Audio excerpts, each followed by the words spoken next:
আজকে দিদি আমাদের বাড়ির জন্য পাঠিয়েছিল বাতাবি লেবু। তো চলো বেশি না বকে আজকের ব্লগটা একদম প্রথম থেকে শুরু করা যাক। সকালবেলায় গিয়েছিলাম বাবার মন্দিরে। বাবার মন্দির থেকে পুজো করে বাড়িতে আসার পরে বসে পড়েছিলাম গপুকে চান করানোর জন্য। গপুকে চান করিয়ে সুন্দর করে সাজিয়ে গুছিয়ে গপুকে গপুর জায়গায় বসিয়ে দিয়ে আমি বসে পড়েছিলাম সকালবেলা খেতে। আজকে সকালে খেয়েছিলাম পান্তা আর তার সাথে ছিল আলু ভাজা। তো সকালবেলায় আমার আর মেজদি দুজনের পান্তা খাওয়া হয়ে গেলে আমি আর মেজদি দুজনে মিলে গেছিলাম দোকানে। দোকান থেকে ডিম কিনে নিয়ে বাড়িতে আসার কিছুক্ষণ পর দেখি সবজি এসেছিল।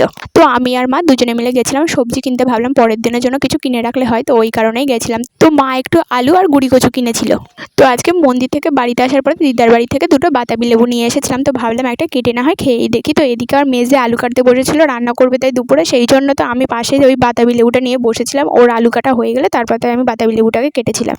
তো মায়ের আর মেজদির জন্য লেবু রেখে দিয়ে আমার জন্য অল্প একটু লেবু ছাড়িয়ে নুন আর অল্প সামান্য ঝাল দিয়ে মেখেছিলাম লেবুটাকে খাওয়ার জন্য। তো চলো খেতে খেতে একটু কমেন্ট পড়ে নেওয়া যাক। সুমা আমার অনেকগুলো ব্লগে কমেন্ট করে নাম নেওয়ার কথা লিখেছে, তার সাথে এটাও লিখেছে আমি তোমার ভিডিও দেখি, তুমি দেখতে খুব কিউট। তো thank you so much Suma আমার ব্লগ দেখার জন্য, এত সুন্দর সুন্দর কমেন্ট করার জন্য।